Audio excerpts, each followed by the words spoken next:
I don't know if you know this, but there's this whole Save Harry Potter campaign going on because people are demanding an 8th book, and these people are going crazy. I know you guys want an 8th book. They want more of Harry. They want more of Daniel. Oh, God. I read, Daniel, I read that you were actually one of the very few, actually the only person that does not want an 8th book. Why? It's not that I don't want it. It's just that I think, you know, Jo has said from the beginning that she's just going to write 7, and I think it would be very cool for her just to stick to that. I did have a minor heart attack. Do you know how you sort of get, like, adverts on your phone sometimes? It's just really very irritating. Yes. And, well, I picked up my phone and it said, Rowling promises 8th Harry Potter book, and I had a minor heart attack. And it was just because she's doing, like, an encyclopedia of magic. Yeah. But for a moment there, I thought we were going to, you know, just 2020 with the movies with the scary films. You're a little bit ready to kind of chill from all the Harry Potter films? Well, no, I mean, I love doing them. They're fantastic, and I have a great time, and I've made, you know, most of my really good friends are on the set. But, you know, at the same time, you do want to live in a world without Harry Potter and just go off and do other stuff and other, you know, projects. I feel you completely. Now, how do you prepare for a film like this? Do you get to talk to the author of the books, J.K. Rowling, or do you have to talk directly with the director?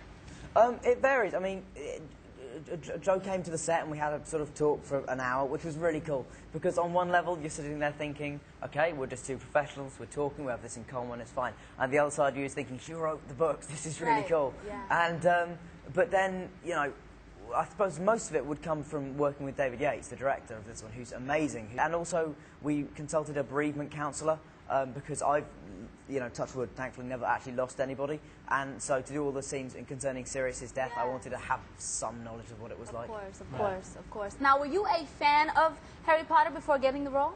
I'd read the first 2, and then I wasn't really a big reader, so I hadn't carried on. Right. But then obviously I got the part and I thought, well, I better read these, and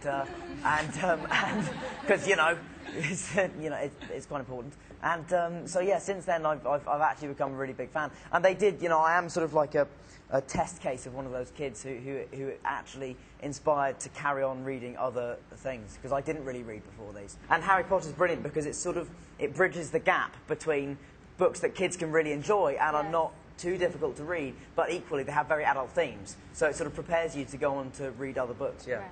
Now this is the 5th Harry Potter film, Harry Potter and the Order of the Phoenix. Now, what was so different, or what was the biggest challenge between this film and the previous 4? I think, as I said, the stuff to do with Sirius's death was really hard.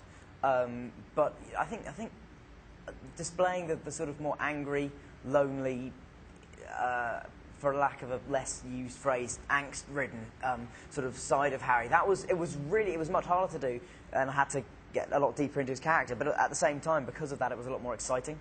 Because, you know, I love a challenge. Right, you know? exactly. It was a challenge for you because this movie, like you said, it's a little bit darker. You know, you kind of get to see Harry in a different light.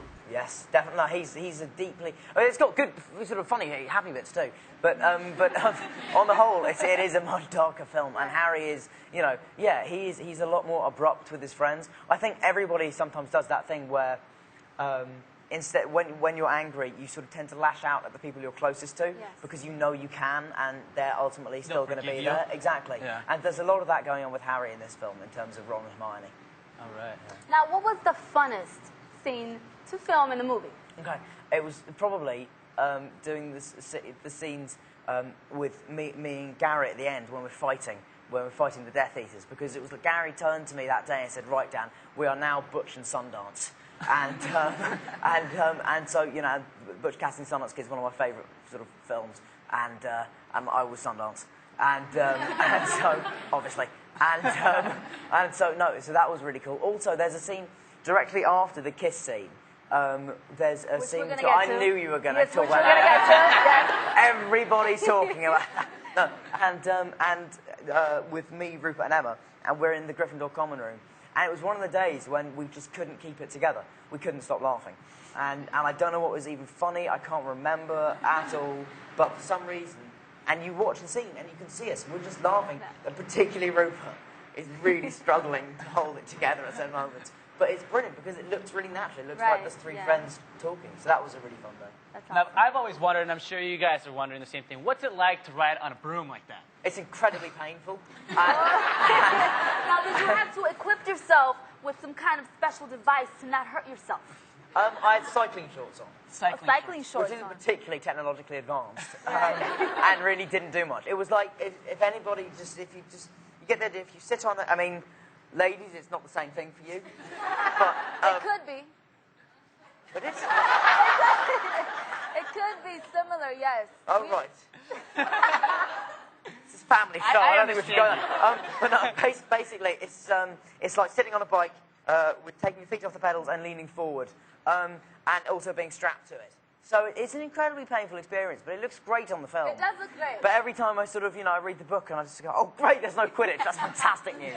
Whereas everybody else really misses it. Harry Potter is more of a teenager this time around in the films, right? Yes. I mean, he experiences more adult things, if you will.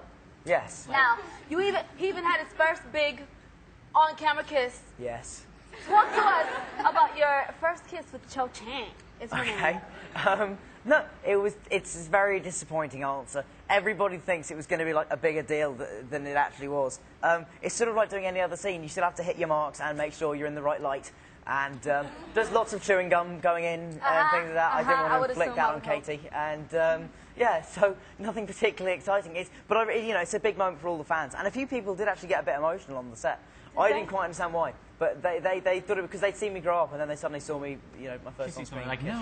Now, did you have to kiss her several times in order to get it just right?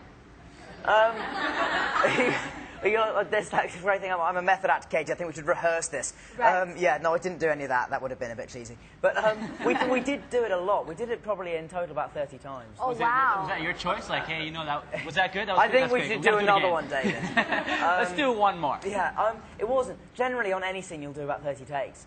And it just so happened that in this scene, I one was you did kissing 50. beautiful Katie. So, Right. yeah. I heard that the director, David Yates, kept saying, longer, longer, Yeah, yes. longer. He wanted a longer kiss. Yes. He didn't do it in that voice. Oh, that's my horrible What's the voice like? British accent. David's very, very quiet and sort of speaks right down low. And he talks to you, when he talks to you, it's very, very intense like that. But he's brilliant. But yeah, he did make us, in the end, for the first couple of takes, me and Katie were being quite conservative and shy about it. And, 5 seconds and part.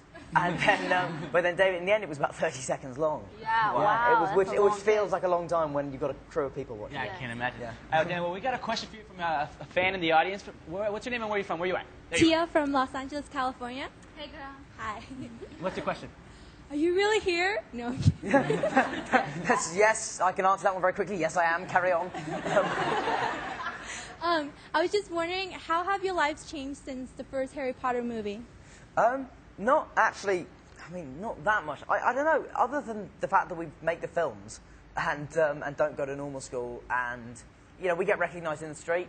But other than that, there's not a massive difference. Which is, I'm really pleased to be able to say that, to be honest. But no, not much has changed. And I see myself on Lego now as well, which is great. I was on a flight the other day, and it was actually the flight to come to LA, and one of the air stewards produced a Harry Potter keyring, which was Lego. Which was a very surreal experience. That's awesome. Yeah.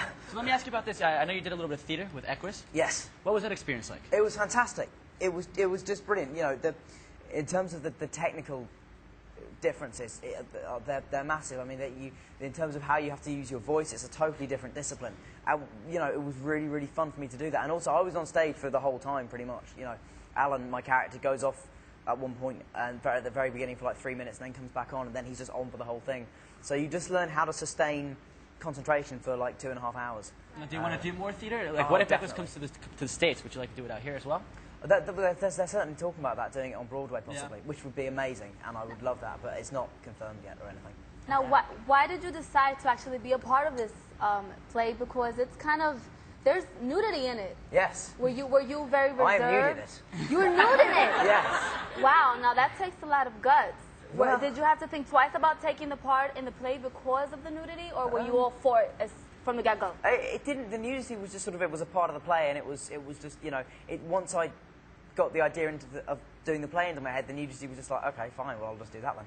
Right. It wasn't such a, it wasn't as terrifying as, of course, the first time you do it, it's absolutely petrifying. Right. But, after that, I spoke to Gary Oldman about it and said, because he's been naked on stage hundreds of times. And that's how I did it. I said to him, what is it like? And he said, you'll be terrified the first night and terrified the second night, and after that, you really won't care anymore. And then you don't want to put your clothes back on. Okay, maybe I have not. to do it for the curtain when I go on for the bow at the end. That'll be, you know. So what's next for Daniel Radcliffe after Harry Potter? After all of them are finished. Yeah. I've got no How idea. many more do you have? You have I'm two more. Two more? Yeah. Now, you're I afraid know you're somebody gonna in the audience answered that. That was very good. Yeah. No, it's two more, and then I don't know, just other stuff. Are you afraid you're going to be killed off? No, not at No, all. not I mean, really. I honestly don't think he will be. I mean, I have a vague idea of what's going to, certain things that will happen, but nothing I'm going to say, obviously, because I'll lose my job. And You don't want that. and no, and so yeah, I mean, I'd love a death scene. Of course, I would. Okay. Every actor does.